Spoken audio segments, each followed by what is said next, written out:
Hey, I'm Jeff, and I make music with my brother. Hi, I'm Jonathan, and I also make music with my brother. Together, we are Ekko and Sidetrack, and we make music that sounds like this. And this. And even this. This podcast is about music, creativity, and everything in between. Welcome to A Band Apart with Ekko and Sidetrack. Today's podcast is brought to you by our friends at Short Order Burger. When I want a burger, I want it quickly. I don't want to be the guy standing in line getting hangry with a bunch of other hangry people. So I'm going to download the new Short Order ordering app and use it to order and skip the line when I pick up my order today. It's straightforward to use, and by becoming a member, you can actually earn points for every purchase. For every $1 you spend, you'll earn 10 points, which can be used for special offers or in-app credit. And if you're getting weekly burgers, my friends, that could be quite a lucrative amount of points. Go download it in the App Store today and take advantage of it. And as always, don't forget to say the code word Ekko and Sidetrack at checkout in store for 10% off your order. Big up. Seb, do you want to just repeat what you asked us to do? So I am here as a guest, obviously, on the podcast, which has been long awaited. But it's really important for me to be the headliner, kind of like not even special guest billing. I want to be the headliner. So in turn, I need to be 1 or 2 decibels higher in the mix. Perfect. And then is this also for, like, when we put it on socials, like special guest Sebastian from Worship? I was going to say your last name, but I still can't say it. You have to be, like, predominantly your name fills the whole artwork. It could just be Sebastian, and we'll stretch it really awkwardly, so it's like as long, as tall, and square, just a Sebastian. Yeah, that sounds great. Yeah. That's exactly what I want. And then on the artwork, I know you guys keep it quite consistent, but it'd be great if you could just shot me on there. Yeah, perfectly. And preferably just larger again. Just a face, just your face. Fantastic. Mate, well, what a great way to start the podcast. Seb, do you want to introduce yourself to everyone? Yes, my name is Seb. I'm a long-term friend of these beautiful human beings, Jeff and Jono. And I run Worship, which is a management company working with the likes of Subfocus, Nick, Dimension, Rob, Culture Shock, James, and 1991, Fred. The reason why I name them is because they're humans. Yeah. And we know them all very dearly. Yeah. So I think it's important to kind of personalize them as opposed to treat them as entities. Gods. Yeah. And also when we talk about it more, us saying their names means that people have a reference for it, which is important. There you go. It's like when you write an essay and you abbreviate it in future paragraphs. Yeah. So if I say Rob, who's that? Culture Shock. Exactly. The quiz continues. I always feel weird about saying, I was hanging out with Dimensional. Like, I saw Subfocus there. It's a weird, to refer to a friend as a entity. Like a business. That's more of a business. I try and, on the Worship socials particularly, I try and name them by their first name. Because I think it humanizes it and actually, in turn, probably makes it a bit more engaging. Yeah. Do you know what I mean? Absolutely. They're all humans at the end of the day. Approachable as well. Yes. And I think that's really cool. And I don't want this. Rather than saying what I don't want it to be, I was going to ask you before we started recording. Apologies for that. No, you can do whatever you Chill like. out Get yourself over there. comfortable with your handheld microphone. Get it together. Is the rider coming? Yeah. Sharon. Is there anything you don't want us to talk about? No, I'm an open book today. Oh, today only. That's some great acting from both of you there. I don't want it to be like some sort of interview, but I have a question that I get asked quite a bit, and it'd be great to ask someone who is actually a manager. What do you see the role of a manager as, and what does a manager do for their artist? So to answer that simply is very difficult because it's just so multifaceted. I'll get a bit closer here. I recently read an interview with Sal, who manages The Weeknd, and he described it as the artist getting into a position where they start becoming a business, and the manager is the person who is the CEO of that business and kind of runs the ship and make sure that it's tight and kind of fulfilling its potential in all areas. I guess another area of it is, you're an artist, and the music is in the world that we operate in. The music is that drives everything forward. So again, as an artist grows, there's so many aspects that you need to concentrate on, whether it's marketing, branding, accounting, live advancing, and you just simply cannot do that yourself. So having a manager and a team on board to help you with all of those aspects obviously takes it off your hand and allows you to just concentrate on the music, which again drives everything forward ultimately. And that's kind of the answer that I give anyone who asks me exactly that question. That kind of makes sense, No, right? it does make sense, and I think it clarifies so much, because in this game there's so many people adjacent to the creatives and the creators of music or anything like that. There's agents, managers, any part of the team of stuff. So it's great to get someone to clearly define it. Yeah, I mean, that's kind of like the simple description. But then when you work with good management companies, agents, third-party creatives, etc., they actually make you better as well. They're not just there to kind of, facilitate what you're doing, but adding onto the project and actually creating more success as a result. And that's kind of what I'm striving to do on a day-to-day basis with all of the guys. And now the second part of the question: how the fuck did you get there? That is a long story, which I will now describe. Well, no, we first met in 2010.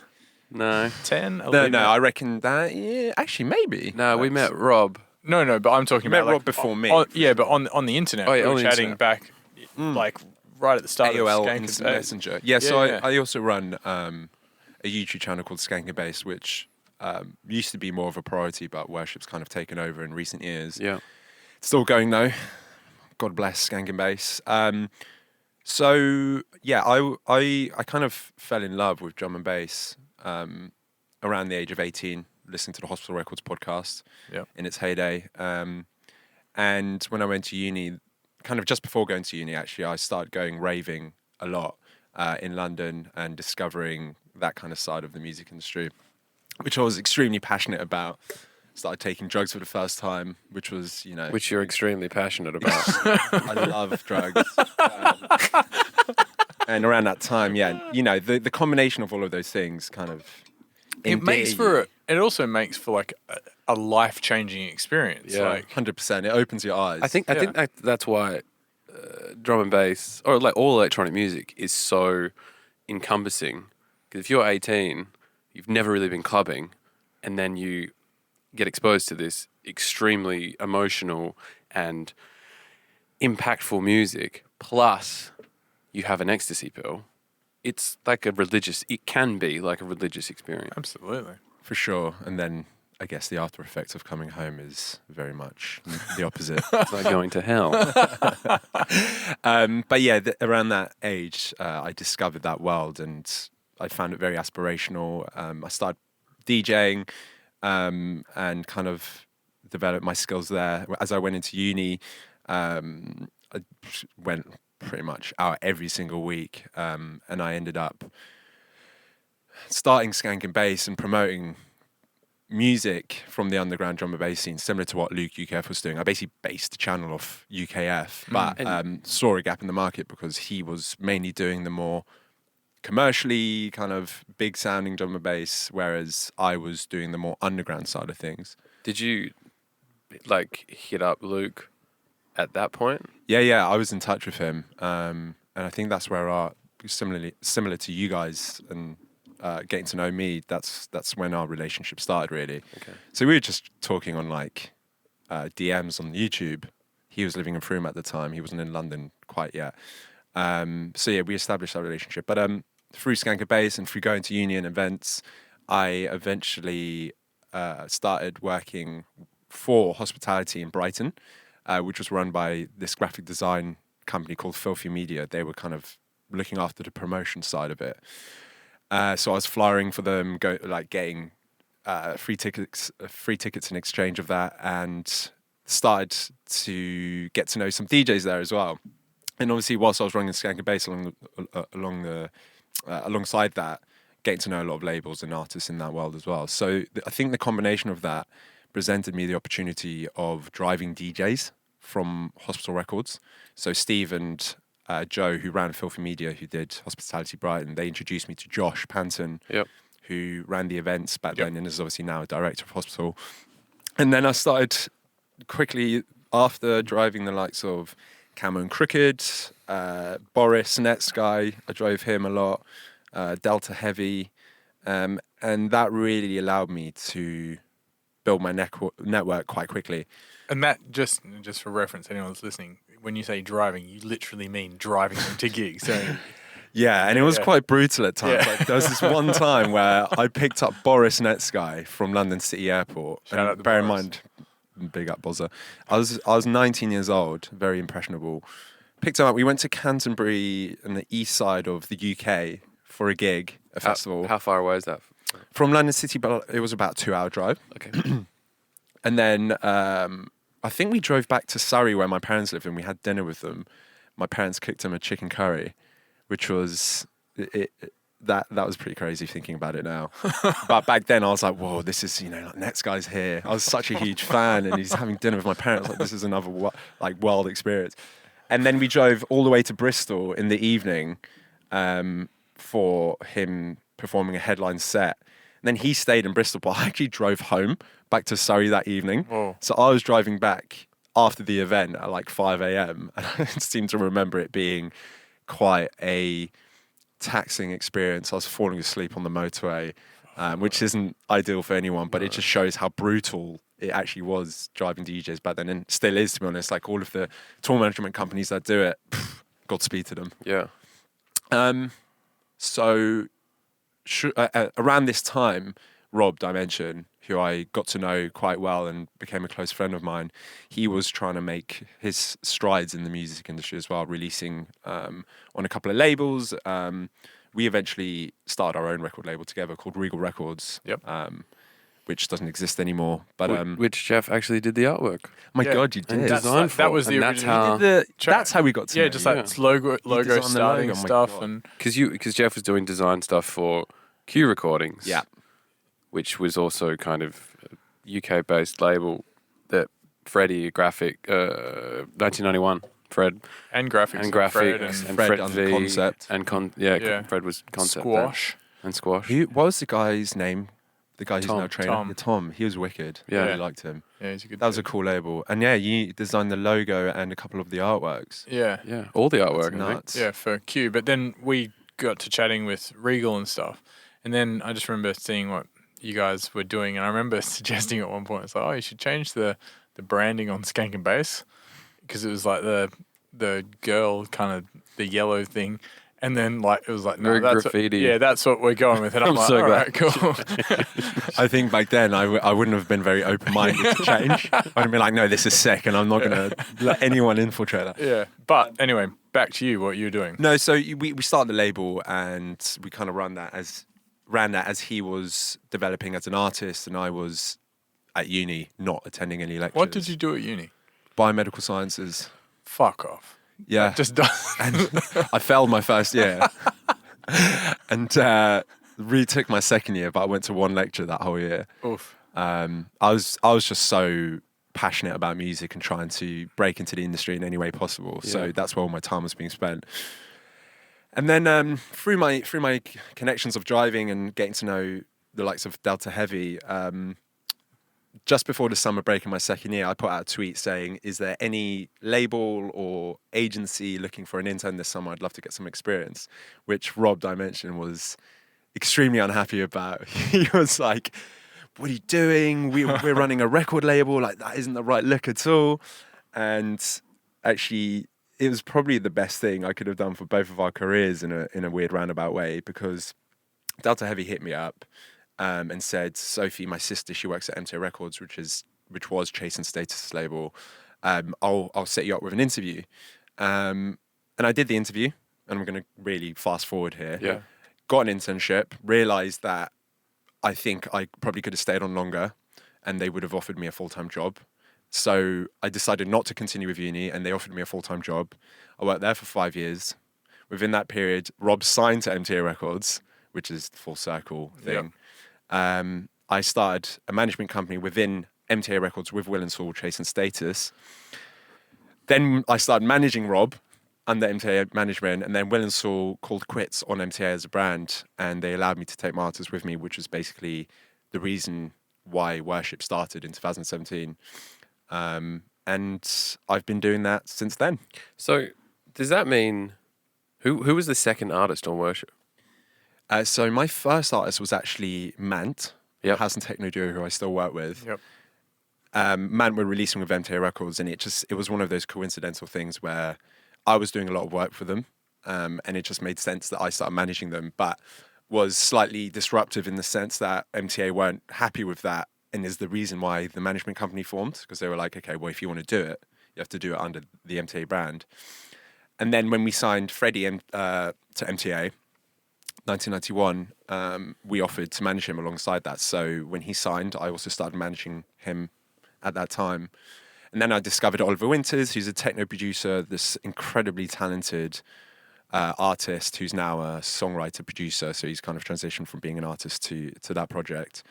So I had those three artists, and I think when Rob saw what we were doing with those artists, he was then looking for management, and it kind of felt like a good fit. And I had those four artists. So that's the kind of order of artists before I left to start Worship. And then eventually working on Worship in 2017, started working with James Culture Shock. And then the next year started working with Nick Subfocus. Did you, as someone who works very closely with my brother and occasional best friend, were you hesitant at all to work with Rob when, like, the idea for him coming to you for management? Was that, like, ever a conversation that you guys were like, well, fuck, what if it ruins our friendship, or what if we have disagreements, or was there any kind of thought about that? I think it definitely crept into the consciousness because of what people say traditionally, like, don't go into business with your friends. Yeah.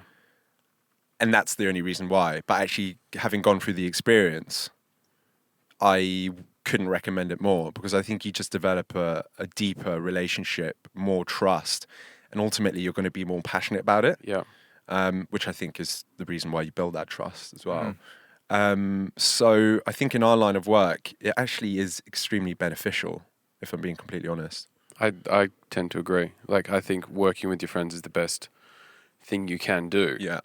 Because it means everyone's kind of happier. You've already got that personal connection that then only means that everyone's going to want the project to succeed. Yeah. There's not an ulterior motive that someone coming out from an angle might have, that you don't know their history or you don't really know them as a person. I also think knowing knowing the history and knowing the context of where someone's coming from, it helps you create the roadmap for where they want to go. Yeah. I think that makes it a stronger foundation to build on. And you and Rob clearly have a very strong bond and a great back and forth, which you also bring to your other artists. And I think it's really it's quite cool to see one, the Worship stable grow, but also, like, there is you seem to have this bond, a special bond with all of them. When you see you with all of your different artists, it's like a good friendship with all of them, even though you haven't known them as long as Rob. Yeah, I think that principle applies to everyone that I work with, to be honest. I think it just makes the relationship a lot more enjoyable. You like to hang out with each other. And I think if I was looking at a client to manage that I couldn't apply that principle to, it would probably prevent me from wanting to work with them. Yeah. If you get what I mean. Holly has a mentality when Hey, Holly. Hey, Holly. Hey, Ollie. Holly has a mentality when she hires people at her cafe. She's like, if I could imagine myself having a beer or having a drink with them on a Sunday afternoon, and the Sunday afternoon thing is important because they're not saying we're going to get smashed together or anything. You just can imagine after a shift being like, I could sit and have a chat with you. We could have a drink. We could have a laugh maybe, and then we could say goodbye. But if you couldn't do that, then they're probably going to rub you up the wrong way. Yeah, I think that's so important. But I think when you're doing business together, you need to be able to switch back very quickly to the seriousness of it, so that you're not losing focus and you're actually driving towards something. Yeah. And if you're not able to do that, then maybe working with your friends is maybe the wrong move. Yeah, the balance of like distraction and getting the work done. But I also think that in times of high stress or like an intense situation or a deadline that you have to work towards, looking over and seeing your best mate and being like, this is fucking crazy. Or like, having a moment of realization and together is quite nice, and a nice little like way to, I guess, break the tension a little bit rather than working on something with a complete stranger. It's just like, I guess that might feel a bit tighter. Yes, I agree. I think sorry, were you finishing your point there? Or? No, I think that's it. Tight, and I mean tighter and like constrained rather than loose. Sure. I think when you go through challenging situations, being closer to the artist can sometimes have its downsides because you're just way more emotional. Yeah, that's a good point. I think like working with Rob and then working with Nick, I naturally feel a bit more objective because I don't know him as well. Yeah. So when I go through challenging situations, which, between both artists, I will probably, in the earlier stages of running the company, I probably would have reacted in a way more emotional way in a situation with Rob, as opposed to having a few years experience dealing with a challenging situation with Nick. But I think now, having gone through many challenging situations in my short career as a manager, I can kind of apply the same objectivity with everyone. Yeah. But I think it definitely has its downsides sometimes. When you signed Subfocus, did you go, oh, fucking, the Subfocus? Like, did you still get that, like, little moment? Honestly, can I swear on this podcast? Of course you can. Fuck, man. I mean, that was a seminal moment in... Oh, sorry, Siri's trying to talk. Sorry, let me just turn Siri off. Yes, I think... I can also like bring Rob into this because he obviously released Desire with Subfocus. Yeah. And Rob and I are huge Subfocus fans when we were raving together. Just humming X-Ray as you go into that meeting. Trying to stop myself from singing Time Warp. Yeah. Wow. Sorry, Nick. I'm just a massive fan. What the sweeping thing. Hey, mate, how's it going? Do you recognise what I'm doing? And he joins in. Doing? And Nick joins in. That's how you knew. Oh, mate, that'd be fucking funny. Yeah. But yeah, no, we are still huge fans of his. Like, he's an absolute seminal artist. Yeah, absolutely. Still absolutely crushing it in the drum and bass scene and the wider dance community. So when the opportunity came about, it was obviously extremely exciting, but also extremely daunting because it was just a different proposition entirely to what I had experienced in my career so far. But I felt pretty confident that I had the ability to kind of tackle it head on. And when we went through the process of the interviews and him actually telling me that he wanted to work with me, I was actually landing in Tokyo, I think, on a long... There was quite an intense routing, actually. I was meeting Rob in South Korea for a little Asia tour. And I went from London to Amsterdam to Tokyo, and then Tokyo to South Korea, which is really intense, so unnecessary. Yeah. But I landed in Tokyo, kind of refreshed my emails. Everyone was asleep in the UK, and I saw that email from Nick, and I was like, fuck, that's good. Yeah. This is very good. And started working with him. To be honest, like, it's been absolutely incredible. Nick is one of the nicest guys I think I've met in the industry, and in life in general, and he's just an absolute pleasure to work with. I think it must have also been quite validating for you to be like, I've built this thing. I've developed Dimension, I've developed 1991, and we're working together. Again, I don't know if James came before or after Nick. Before. But so like you've already kind of got culture shock on side, but then Nick decides and comes to you and says, "I've seen the good work you've done as a manager. Yeah, I would like to work with you," and that's like, I've done good. I'm just gonna imagine because obviously James and Nick are friends from Yes. have been friends for a Yeah, while. yeah. I can just imagine you've done quite well for James. You've kind of wrangled the flighty thing that is culture shock, the lovely flighty thing that is culture shock. He's like, oh, maybe you could do this for me. Yeah, the proof is in the pudding. Yeah. I would say a manager is only as good as their artists. You know, like obviously you have to have your ways about you and be good at what you do. But if I was managing low level artists, that opportunity probably wouldn't have come about. So a lot of credit goes to the artists I was representing and the work that we were doing to be able to obtain that opportunity. But yeah, you know, he saw quite closely what I was doing, working on the Desire campaign when he had previous management, and what I was doing with Rob, and like he just alluded to, what I was doing with James, who's a close friend of his. So someone's getting a phone call. There's a buzz. I'm not getting a phone call. Who knows? It's not me. I'm not very popular, so I don't get calls so often. So how did Desire come about then? Because obviously, I part of me kind of thought maybe Desire was the first thing you all did as a worship, like post Nick coming on, but that happened before, and Rob and Nick just sorted that out privately. Yes, I think, you know, Rob was kind of getting quite popular in the scene. Stylistically, there's a lot of synergy there between him and Nick. Synergy is a great word. Synergy. Shout out to Synergy, the drum bass artist. Yeah, big ups, guys. Big up Tebow. Yeah, big up Tebow. He's great. Talk about another great manager. He's absolutely lovely, isn't he? He's He's really pushing that French drum and bass scene forward. fucking wonderful. Big man. Do you want me to take a photo of you? No. Okay. Do you? I feel like I'm having a little photo shoot right now. No. Can I just say your thighs are looking great. Yeah, Like, I'm very. It's a pity this podcast isn't video because we would just get Seb to take his shirt off. Let's just say my legs are looking pretty exquisite at the moment. There's part of me that when you said that you were studying biomedical science, I could see you Being in the a- bionic Looking man. at my own legs, no, like in a film, analysing them. in a film, an action film where the hero is a biomedical scientist and shit goes down and he suddenly Turns drum and bass DJ. well, he just turns into an action star. I could see you in that role, but in real life.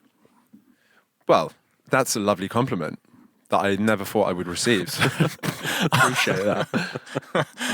I'm gonna get home tonight and tell Harriet first thing. You never guess what Jono told me. Right. Hey Harriet. Hey, Harriet. Yeah. But, Yeah, Desire. So they just yeah, no, they I came think to it. it was just one of those things where he was gaining popularity, similar sounds, and they just decided to get in the studio together. Okay, sick. I think Rob was like supporting him or something. I can't quite remember the detail, but it just came together very organically, and then they just wrote a banger. And I'm very grateful for that song because it's definitely changed my life. Yeah, 100%. fuck yeah. I think I The remember. power of music. Yeah, when Rob sent us the first demo, he was like, "Oh, we did a thing with Sub Focus," and he sent it to us, and we were like, "What?" It's kind of like a jump up tune. It's like the text Rob wrote, I think it was on Facebook chat. He was like, "Yeah, we kind of like threw a few ideas around, and then we just thought we did the lead, and then we looked at each other like, are we gonna do this?" And then that's just an iconic song now. I have to say that was kind of my reaction as well when I first heard it because they were working on so many different versions. Yeah. So I was getting a bit of demoitis, getting accustomed to a couple of versions I was leaning into, and then they sent that, and I was a bit like, "Whoa, what is this?" Yeah. But I think that type of lead and that type of sound is so acceptable now. Like if someone sent me a song like that, I'd just be like, "Cool." Yeah, absolutely. If anything, it's a bit dated now. Absolutely. Anything, I mean, leads and drum and bass are a hot topic of discussion, but yeah, if you use like a distorted square lead in a song, it very quickly can be tied to Desire. But I think sometimes that's our creative minds wanting to always refer something to what it looks like or what it sounds like or what it like that's our frame of reference. It's hard to go like, well, this sounds completely new. You're gonna, even if it does sound completely new, you're gonna be like, oh, it sounds like a little bit of this and a little bit of that. And also because you know the music so well, you're always going to be referencing, like thinking of the thing you're referencing. I think that's where it comes from. Like you have if you work in the industry and you're an artist yourself, you have such a deep understanding and insight into a broad range of musical styles, especially in our genre. So your immediate thought will be like, oh, it sounds a bit like this, it sounds a bit like that. And it might take a bit of time to appreciate it for what it is. Yeah, absolutely. A bit of a grower. A big time grower. Not a shower. I know a lot about that. I thought it was Jeff that was the grower. I'm definitely a grower. I'd say, yeah, I definitely am. I'd say I'm more of a shower. Oh, really? It just gets more veiny. Deep vein thrombosis. He's got the throm. Hit me with the throm. I'm definitely a grower. And I think that's like more of a, it's like a gift. You know, it's like a surprise. I was about to say it's a gift. You might Just up and down. you might be like it's like oh, rather than ooh. Did it just get harder? Yeah. Maybe. I don't know. Yeah, I understand what you mean. Yeah. Back to music, but yeah, it is like I just thought. Then it's like Quentin Tarantino. Everyone watches a Quentin Tarantino movie and it's like, oh, that's such a cool scene, or that shot, all that stuff. But really, if you're like a film geek, you'll be like, well, that's a Akira Kurosawa reference. Yeah. That's like a reference from a fucking Charlie Chaplin film. Like it's all kind of taking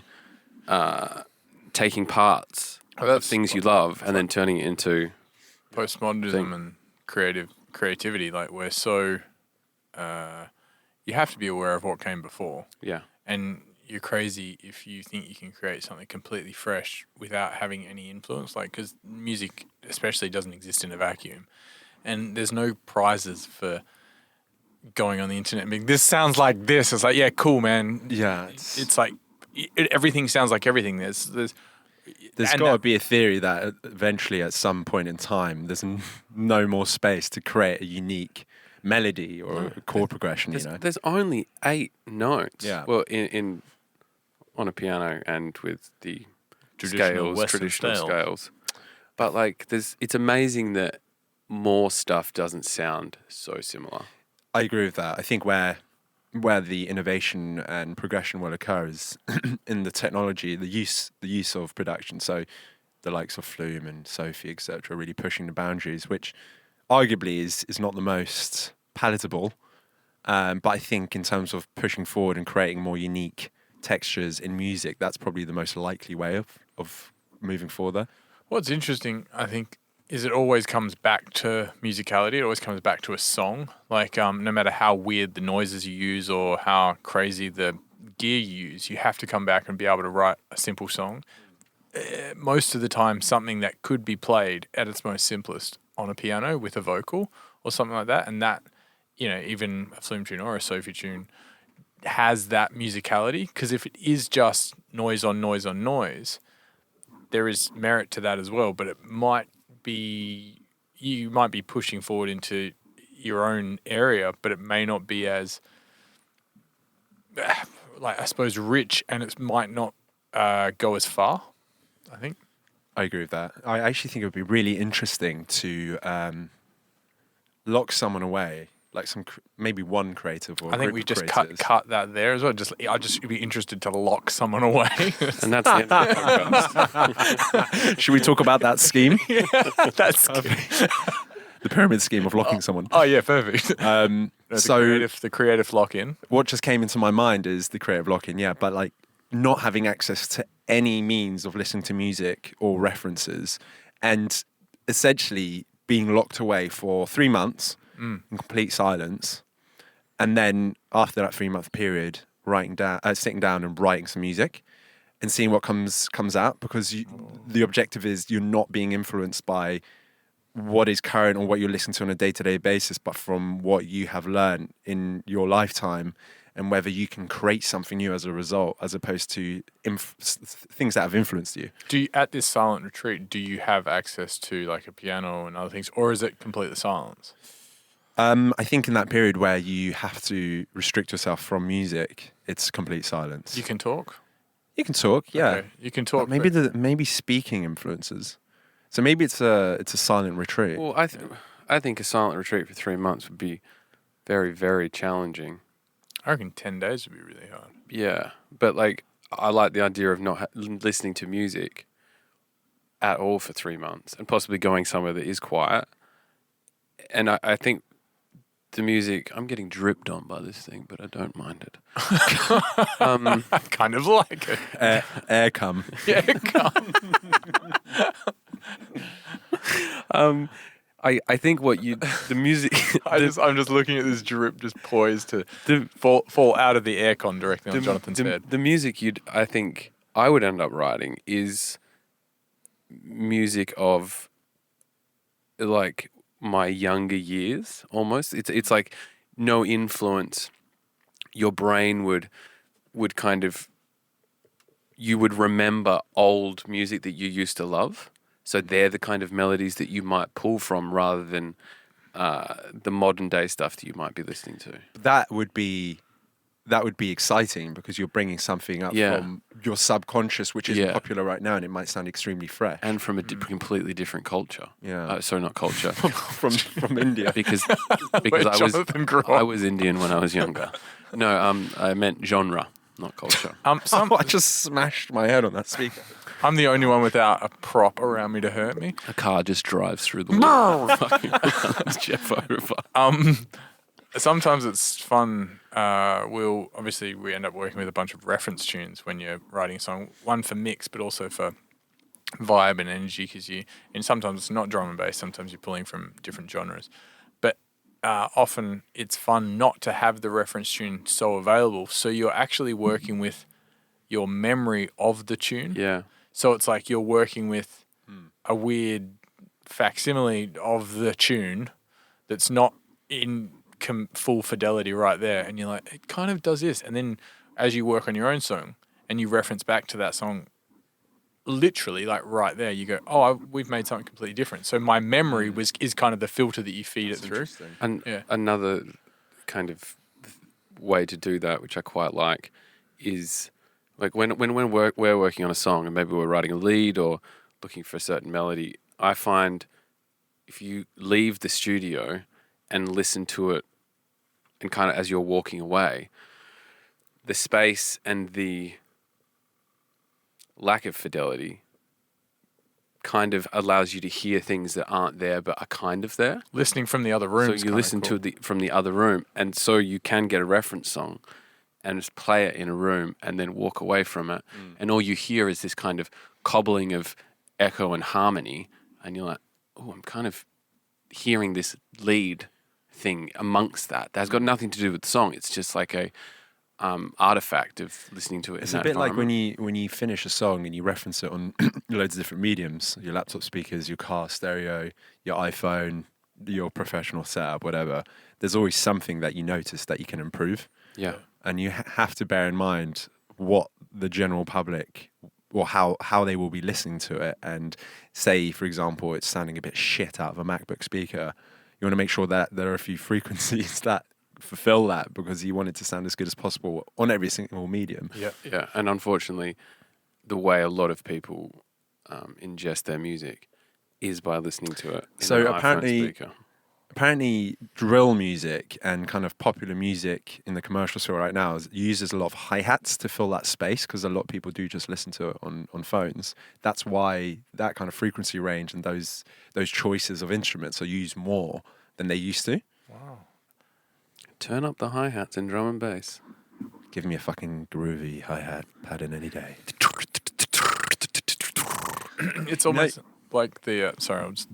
Further to Jonathan's point about the listening from another room, it's also like the trick that Rob was showing us about, when you're working on a tune, chuck a distortion unit on your master, distort the piss out of it, and you get quite used to how distorted that is quite quickly, but you hear how much further you can push some of your Yeah. individual sounds. Spe- And you hear this distorted mash, but then you're like, ooh, some of those sounds sound quite cool. Like, Well, so, what, for example, what would you hear?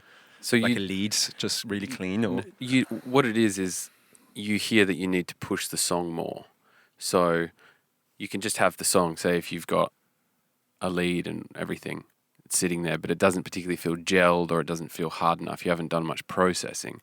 Once you push the master and force it some distortion, that's when you give it some guts and some like, oh, that sounds fucking nasty. It's like technically, you're adding extra harmonics to everything, but you kind of get the feeling that you could add more of that stuff in process and push things, which means you then go back and go, okay, well, if I distorted the whole thing and the hi-hat sounded really cool, that distorted, why don't I put that saturator on the hi-hats and the drums all need to be distorted? So that kind of, the idea is like you run something really hot into an amp and you get that grit and that groove and you can have quite an energy.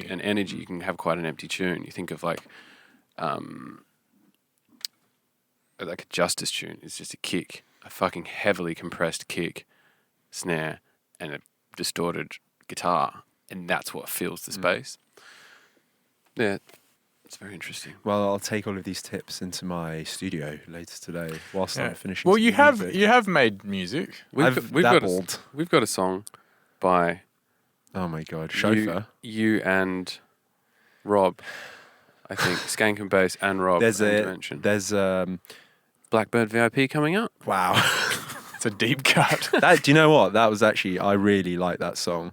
I think I've It was still got it on mostly my written laptop. by Rob and a guy called Tomican, but like the melodies in that are really interesting. Yeah. And I'd love to hear like an up-to-date version of it with the production in this day and age. Do you want? We can. Yeah, do you guys want to do a bootleg? Super bootleg. Fucking Blackbird. This is an old Dimension tune that never came out. Talk about a song that no one fucking cares about. Yeah, I have dabbled, but like very rudimentary. Actually, yeah, your techno thing you sent us. Yes. So that was a really exciting project to work on because during the period where NFTs were getting really popular with crypto, obviously kind of going to the moon, etc. I really went knee deep into understanding NFTs and kind of learning more about them. And Boys Noise released this NFT project where he released, I think it was like 6,666 pigs, which were designed by this Berlin graffiti artist, and each one had a unique song attached to it. So it's like a 15-second techno loop. And if you bought one, which I did, minted, you receive the stems to the audio, and you own the copyright in the music and the visual, which means that you can just go away, take the stems, remix them, create your own song out of them, and then release it. Yeah. And that really excited me because it's quite an innovative way of approaching the NFT technology within music. But it also it plucked my interest in trying to make a song out of it and using my old production experience in creating a song. So I basically made the song, arranged it, and then Ollie, the producer that I managed, mixed it for me, which obviously made it sound way better than anyone would expect. So that was really exciting. But yeah, I mean, I have a very rudimentary experience in producing music when I was coming through in the kind of skank and bass university era. But I think I know my way about music and the language of music, which really helps when dealing with the artist for sure, especially on an A&R level. Yeah, I think your A&R is like, I mean, we obviously send you things when we're working on stuff, and I think your A&R is really strong. That's very kind of you, and I think your music's very strong. That's very kind of you. All right, guys. Fantastic. Stop. About to start. You're getting closer together. I can see something getting harder. That's the shower. What do you think? Should a manager always be someone who can A&R? Do you reckon? And for the listener, A&R is artist and repertoire, but really kind of means like good feedback and how you think. Well, Yeah, you explain.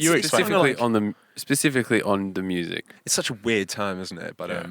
It's kind of what's been lumped in over the years in the music industry. But it's kind of all encompassing the process of helping an artist get the song to where it is. So in the early stages, you know, booking a session with a top liner, maybe a vocalist, they go into the studio and then you work on feedback with them. And that's kind of the simplest way of describing it. I think, you know, you don't have to have the ability of being a good A&R to manage an artist. All good? Yeah, we got... Yeah. Perfect. However, I think it definitely gives you an upper hand. I think it makes like the team stronger. For sure. And you're less reliant on external Yeah. people helping out on the project. So through my experience A&Ring at MTA and kind of the network that I've built over the years, I can lean into that to find vocalists that are unique to the scene and to the artists. So there's a number of songs that the guys have worked on over the years where we've possibly been the first person to use that vocalist, who have then gone on to work with loads of other people in the scene. Yeah. One example is Clementine Douglas, who worked on Black Church ages ago, and then she sang on Desire as a replacement of to replace Ray, who originally wrote those songs. He's a huge kind of pop star artist in her own right. And Clementine, you know, subsequently has worked with loads of people in the scene, most recently on Chase and Stay's track, and she's now doing a lot of house and techno things as well, and being really successful, which is great to see. But I think that's something that's really important to have in your artillery, kind of that access to vocalists, to managers, relationships with major label A&Rs, being able to tap into, you know, their roster and publishers, etc., which I try and maintain as solidly as possible. And then I think the other element is just having an ear and understanding what is right and what is wrong and what sounds good and what doesn't, which I think you can't really train. It's just something that you're born with in a way. It's because you're a fan of drum and bass as well. If you were just some like obscure person. 100%. I mean, to manage someone in drum and bass, You have to like drum and bass, yeah. man. 100%. Yeah, absolutely. Because you've had years of listening to sub focus songs. Yeah. So now he can show you a song and be like, it doesn't really sound like a sub focus song. Mate, have you thought about adding that? A siren. Well, his last single essentially has that, so maybe I did give him that feedback. Yeah. Off the ground, hey? Yeah. It's like, why didn't he just... No. That's just a song that he sent me, and I was like, fuck. Like, straight off the bat, like, that's a banger. You know what song I love of his that I want to come out, and I just haven't asked him about it, is the one where he's singing? Yeah, Give It Up. The big jungly one. Yeah. Yeah. That Andy keeps playing. Yeah. He's got that dub play on lock, doesn't he, Yeah. Andy? That's a really great record. And when he told me that it was him singing, I was really surprised because it sounds great. He's got a angelic voice. He's a sweet prince. I would expect nothing less, to be honest. Do you think he rehearses in the mirror or? Absolutely. I think he wears like a really loose-fitting gown. And, I hope Nick listens to this. and drinks from a chalice and just sings. Lord Subfocus. Yeah. Oh God, that's fantastic. Are you have you been privy to any I mean, you don't have to say, but anyone's like strange idiosyncrasies as their manager, or even just in the music industry, as you've come along, you like learn stuff how people work or things that inspire creativity or don't?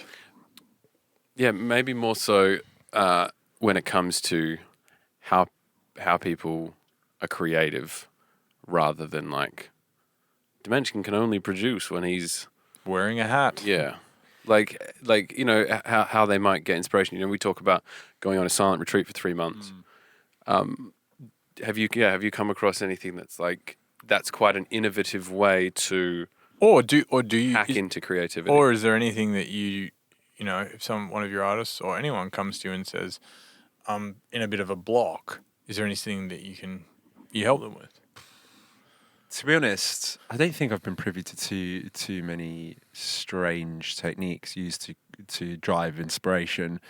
I would say that the way that the guys kind of instigate and develop their music is quite traditional. I think, obviously, in recent years, you've seen the rise of laptop production in various locations like Fred again. Like you guys have been doing it recently, which is great. But I think when to answer your question, Jeff, when a producer is in a bit of a rut and they've they're in a bit of a what's it called, writing block. Yeah. Yeah. You just have to leave it, to be honest. You can't really force it. If, there's deadlines looming and music really does need to get worked on, again, forcing it really doesn't help the situation. So it's better to just appreciate what's going on and allow the artists to figure it out for themselves. But I guess there are ways. I haven't really experienced that too much, but I think that's the best way of going about it. But if there is someone who is experiencing that, I would recommend, just taking some time Don't off. get in touch with Seb. Because I have no fucking idea. I've got no clue. I'll just pass you on to someone else. Well, I think But just to finish my point, I'd say just don't force it and actually do the opposite of what you're doing. So just go out into nature, like experience life, and you'll get inspired quite quickly shortly after. I think like having time off and making you really want to go back and do the thing rather than forcing it. I mean, there's a certain amount of brute force creativity that you need when you're writing an idea or trying to work through something. But if you're really in a moment of writer's block, being like, I'm leaving the studio and I'm going for a massive fucking walk, or I'm not going to go to the studio for 3 days. Like, you deprive yourself so that like natural yearning for it comes back.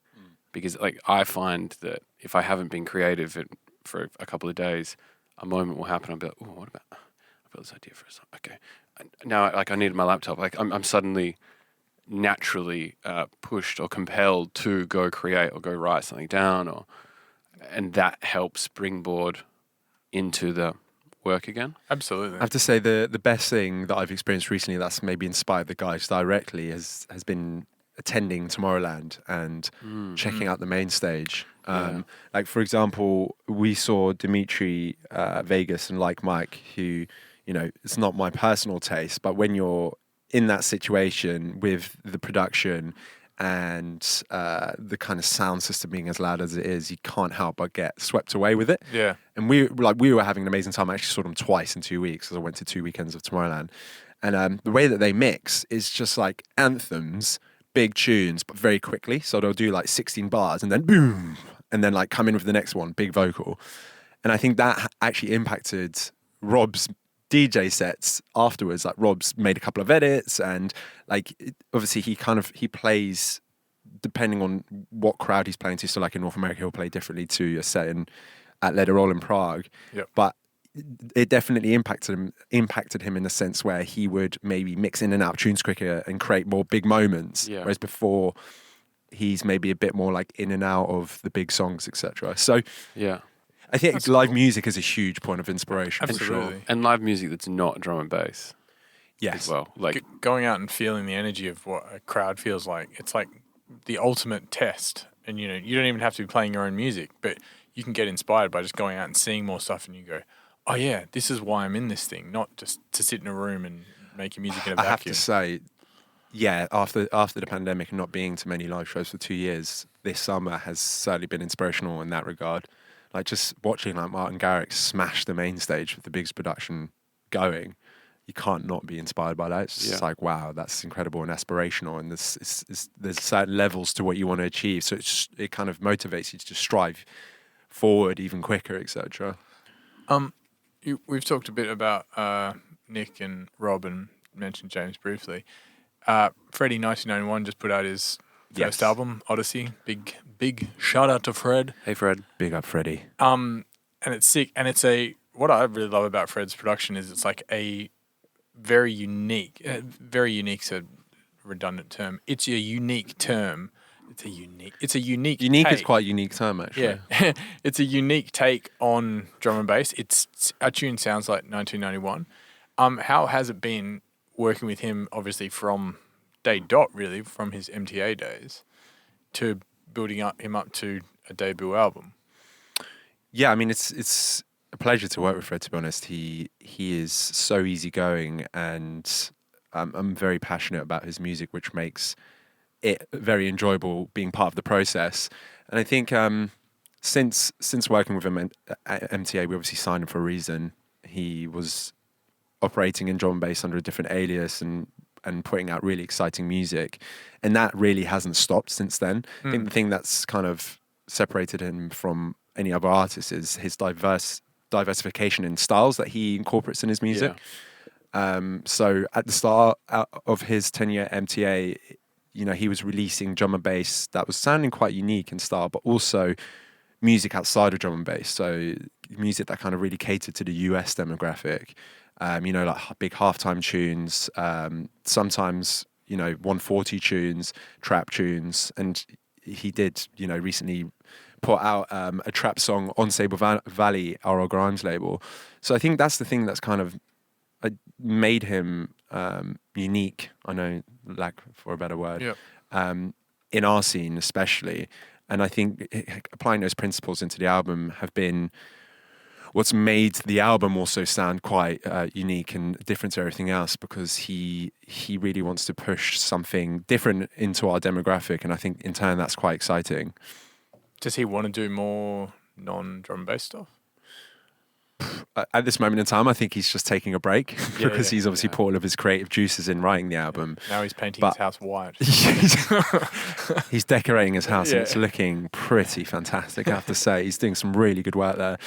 But no, I wouldn't be surprised if he did make music outside of drum and bass. There's obviously a lot of potential to fulfill there. And with his fans, they expect it. So when he puts something out that isn't drum and bass, it isn't, his fans don't turn their back on him. Yeah. They actually embrace it, which is quite unique. Unique. What's another word for unique? Specialist? I don't actually know. Individual? Individual. But special.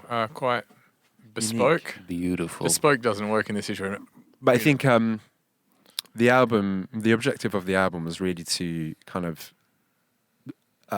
really like solidify him as an artist. Mm-hmm. Previous to that, he's always been releasing singles which doesn't allow you the opportunity to present yourself as an artist. And I think he really accomplished that across the body of work that he released. Have you got any tips for someone, or maybe two brothers that are writing an album that you learnt from working with Fred on the album? I don't know who you're talking about there. How do they look? That's quite important. Handsome. Reasonably sized penises that get much larger. That would be a great descriptor. I think you guys, I know I'm just speaking directly to you now because that's essentially what you've been asking. Yeah, absolutely. What you asked. I think you being able to work on an album in a similar way is going to allow you to present yourself as artists. And I hope that you have other genres on there to be able to showcase that. Because I know you have the ability, 100%. And it would be a shame for it to just be 100% a drum bass album. Because I know your tastes are so broad and diverse. I wouldn't expect that. We'll talk to you after the podcast. Like, shit. But I think it just allows, similar to what I just said about Fred. I think the same principle applies to you guys. But at the end of the day, what's most important is writing good songs and the songs connecting. Yeah. And the best way you can achieve that really is through single releases. So just be very selective of what you put out there and just be fully passionate and confident in those songs. Yeah, undeniability. You briefly mentioned the US. Yes. You've been there a bunch recently. It feels like Huge. every time we message you, you're like, I'm actually leaving to America tomorrow. Yeah, so this area of our drum and bass scene is a huge passion of mine. Yeah. We're all aware that there's drum and bass is slightly underrepresented in the territory, and there's so much potential to fulfill. Yeah.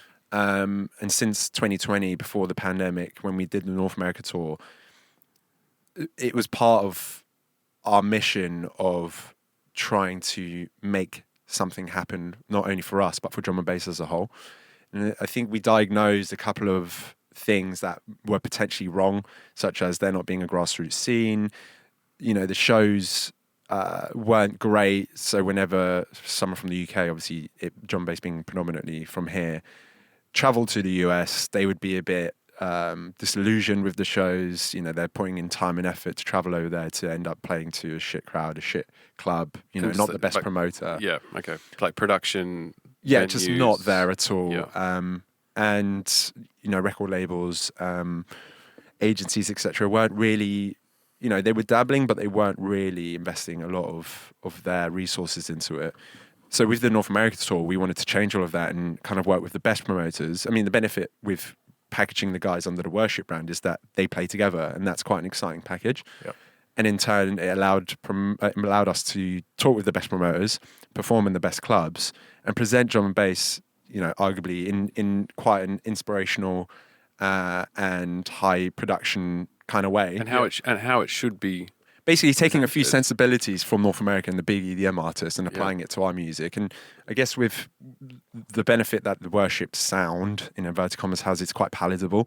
So I think that translates quite well over there. Yeah. And obviously the pandemic got in the way in the progress of that tour, but in that space of time, there is now a grassroots scene. So there are some really exciting artists come through, like Reaper, Kimarian, Justin Hawkes, Winslow. You got Winslow, you got Airglow as well, who's really talented. Oh yeah, actually, I've just seen him pop up. Like we started following him very recently, just because I've seen like Andy playing his songs, and I think Nick's been playing one of his songs. Yeah. Everyone's playing his songs. His mix sounds are incredible. It sounds like someone who's been producing music for like 10, 15 years. Is he 15? I think he's 12. Oh, fantastic. Child prodigy. Big ups. But that, this grassroots scene that's bubbling is the foundation of what I believe will be the success of drum and bass moving forward. Yep. They are releasing music in the right way, which is, inspirational, aspirational, whatever. They're playing at shows frequently on the ground, which is in turn presenting the music in the right way to fans, and they're going away thinking, I really like this music. And then alongside that, I think drum and bass on a commercial level has really progressed over the years. So record labels are starting to release it more. Stable Valley, Fred did a release with a drum bass track on there. Deadbeats, Zed's Dead's label. Yeah. They released a lot of drum bass. Monster Cat. There's the Bass Rush label as well, part of Insomniac. And then, there's a lot of discourse over there of agents, labels, everyone managers being like, yeah, drum and bass is happening. Yeah. And as a result, everyone is kind of thinking it's a bit of a trend and a bit of a hype thing, and everyone's jumping on board. So whenever I go over there now, it's pretty much everyone speaks about. So it's in a position where I think it can get really popular. And as a result of that, I'm spending a lot of time and money in being there more frequently, setting up meetings, creating new connections, trying to push not only the artists, but again, the wider genre. Because yes, I want to look after my guys and I want to be successful with them in the territory, but I want everyone to succeed. Yeah. And I think it's going to take the whole scene the whole scene to kind of equally, if they can, commit to investing time and money into being here more frequently. But it's getting easier because the shows are becoming more frequent and they're actually getting better. Like Insomniac, they're putting drum and bass on loads of huge festival lineups across the States, and they control a lot of the big brands. Mm-hmm. And Brandies and Lemonade, they're doing amazing shows. That show that James did in LA, a couple weeks ago. I saw Boris Next Guy do the first it's called DNBL show. I think it was middle of summer last year, and I was just like, I need to know what this is. This looks super exciting, like a super underplay event, and presenting drum and bass in like a really trendy way. So I hit up Kush. I got introduced to Kush, who runs Brandies and Lemonade, and shortly after that, Nick played, and then Rob played at the end of last year, and a few other artists have played since then. James has played, and Fred has played. And in the case of the pop-up show that you're referencing, Jono, James was literally in LA 2 weeks previous, and he was like showing me these videos of pop-up parties happening on Venice Beach, and he was like, I'd love to do something like that. It's like, can we do something when I'm out there in Vegas in 2 weeks' time? Because he had another show. And I was like, yeah, I'll just hit up Kush straight away, because I knew that he had been doing pop-up shows. Immediately Kush was like, yeah, let's do this. I think this is a great idea. And then I realized that I was actually in LA that week for a couple of meetings, and then Hard Summer on the weekend with Rob and Nick. And it's like having the connections and having the ability to do that, which is going to keep adding to the story. And then there was one last point I wanted to make with North America, but it's not quite in my mind right now. Jeff and I were talking about North America today. I think it was this morning, because we've just recently done a remix for Reaper on his remix album. And Reaper's actually playing in Perth at the beginning of next month. Yeah, his manager said he's doing a New Zealand-Australia tour, right? Yeah. And so we were talking about, like, it's fantastic that North America this is happening, and there's North American artists happening. But one of the things that I think needs to happen for it not to just be a bubble is that North American artists go out into the world and are accepted by the greater drum and bass community, which you see with Justin Hawkes coming over and playing Liquidity and doing Box plot and do all box plot, and then even like I think Winslow's spent the last month in the UK working and writing with people. I think that's really important, and I really hope that everyone does embrace those artists and doesn't turn their back on them, because it would be counterproductive. Yeah. But I think even if that wasn't the case, which I don't think will happen, if they became really popular in North America as drum and bass artists, that will ultimately benefit the scene in general. Yeah, definitely. And I have this theory. This is what I wanted to mention. I have this theory about the potential of drum and bass and kind of like the previous success of EDM/dubstep in the 2010 era. So that is a completely different generation of fans. And I think the reason why in that era, they're like, it's 10 years on now, they're older, might have kids or whatever, and they're not raving as much. But I think those generation of fans are liking, I think as you get older, you prefer to listen to slow music when you go partying. So house and techno, for example. Mm-hmm. Yep. You have a bit more money that you can spend. The price points for those shows are always higher. But in North America, what's really successful right now is the Fishers, the Chris Lakes, the John Summits. And that is house music, but with EDM sensibilities, which is why I think that's becoming really popular with that generation.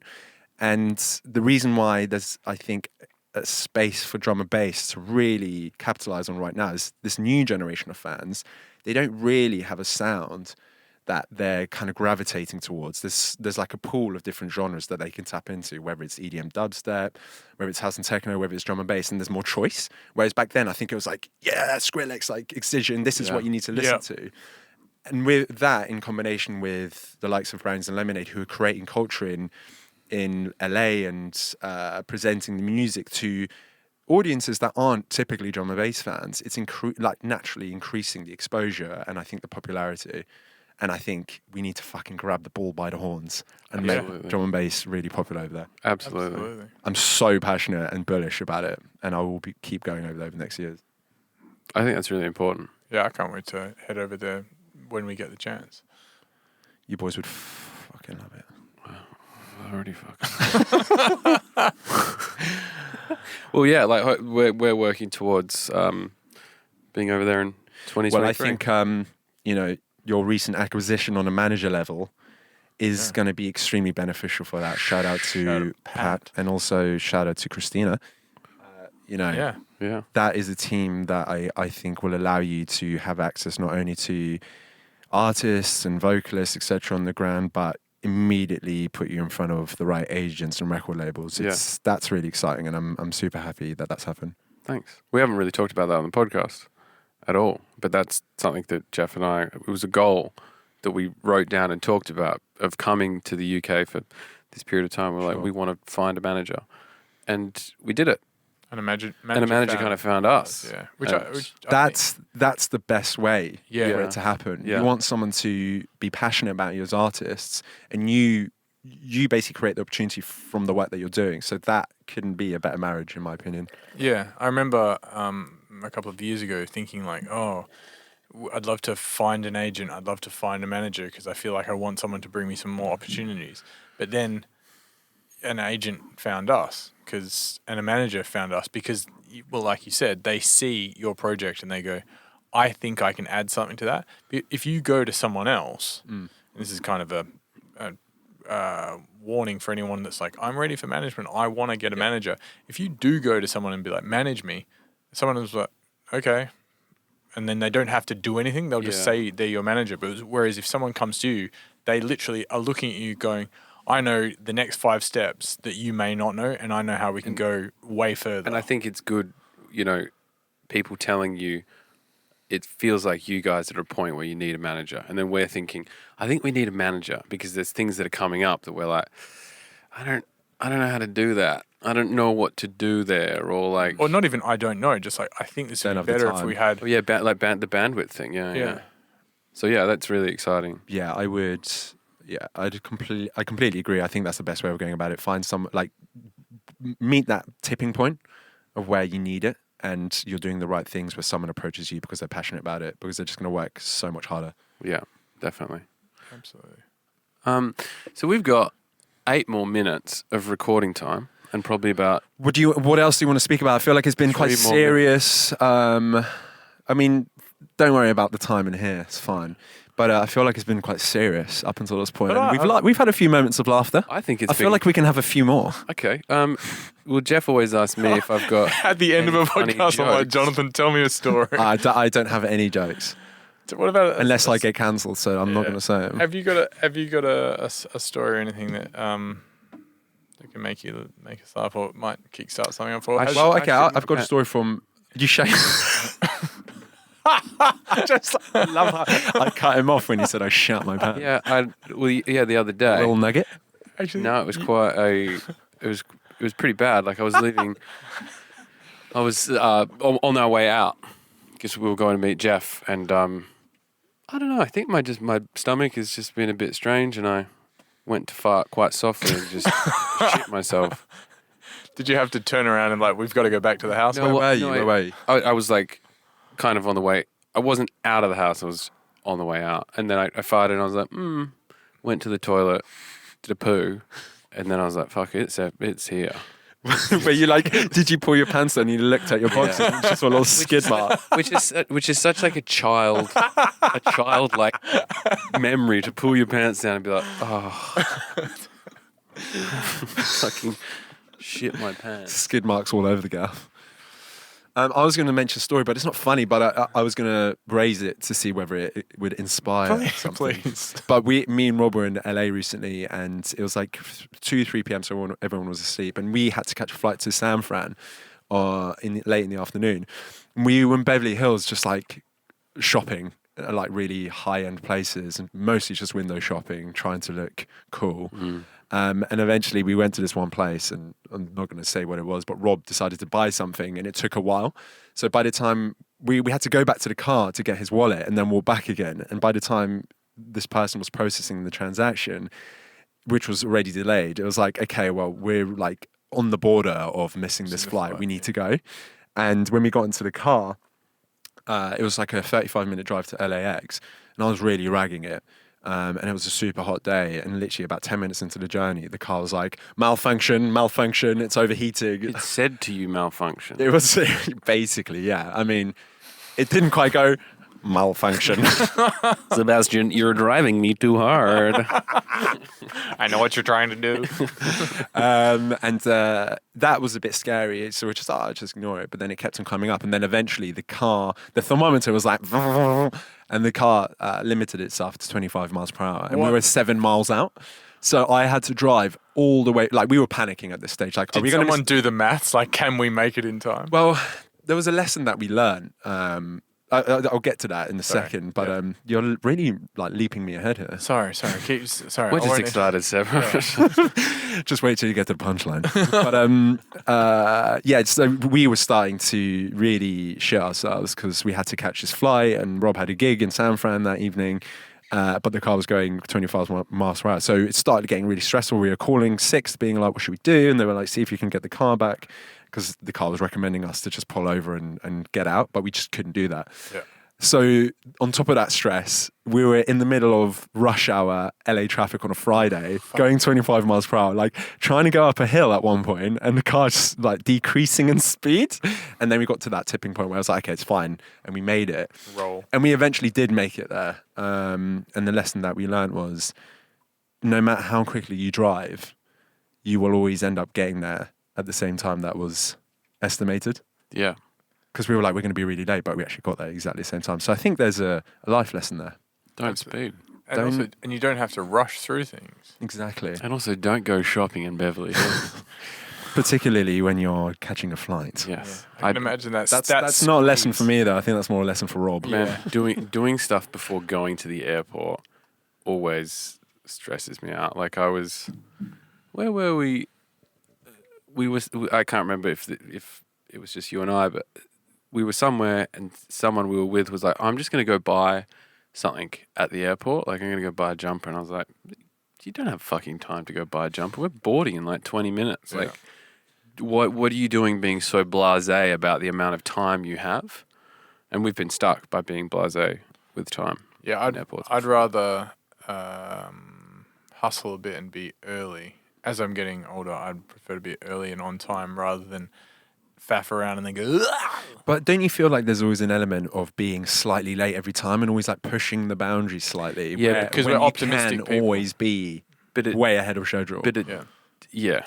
I mean, I think it's stopping whatever you're doing beforehand 10 minutes earlier rather than Exactly. pushing everything It's to that. everything is always either 5 or 10 minutes late. Yeah. I feel like this would be a perfect conversation to run out of space on the hard drive. We've got 3 minutes left. Well, if you want to end it there, I'm more than happy to. My bladder is bulging. All right. It's not the only thing that's bulging. Okay. Well, glad this is not a video podcast. But yeah, thank you so much for having a chat. Guys, honestly, it's a pleasure. I've been listening to this podcast since inception, and to be honest, it's bloody overdue that I've been a guest. Thanks, Yeah. buddy. So I appreciate the invite. Maybe we can get another one in before we go. That'd be great. Yeah. I mean, more ridiculous. Maybe we can do it in a less yeah, I official think- place. Maybe have a beer or something. yeah, doing funny podcasts could be Yeah. good because we're all very, very hilarious. Well, I think, podcast one has to be the introduction and we, get some deeper business kind of chat and then That now sounds. now I'm people know who you super are. down We for can, that, But I except feel- but I'm on holiday, so all, that's not all, going to all happen. the questions were genuine. It's not like I'm No, I reading know from a that, palm I know. card. I love learning about the deeper intricacies of stuff. and I think they're questions also that we don't talk about when we're just hanging out. That's true. We wouldn't really ask those questions while we're having a beer or out somewhere. So it's good. It's been great, and I've very much enjoyed myself. So thank you. I rate that podcast a 10 out of 10. Jonathan, on the last podcast, you just kind of said how good the last podcast was. I'm trying to be more positive about us and myself rather than being so I self-deprecating. have all to the say time. though, you guys are, you obviously like podcasting, and you're very good at it. Thank you. So Thanks. keep it up and never stop, because it fulfills my day when I listen, and I think it fulfills a lot of other people's day. So don't lose the motivation. Thanks, buddy. Thanks, Seb. We love you. We love you. I I love, love you guys. Yeah. I love you. I love you. I love And, you. there's a lot of love in There's here. a lot of love. Jesus. I can see in John's pants. See you guys. Bye bye. Thanks for listening to this week's podcast. We are Ekko and Sidetrack on all social media. We've recently updated our YouTube. Go and give that a subscribe so you can keep up to date with all the latest video podcasts. And follow us on Spotify too so you can keep up to date with all our latest music releases. Big up.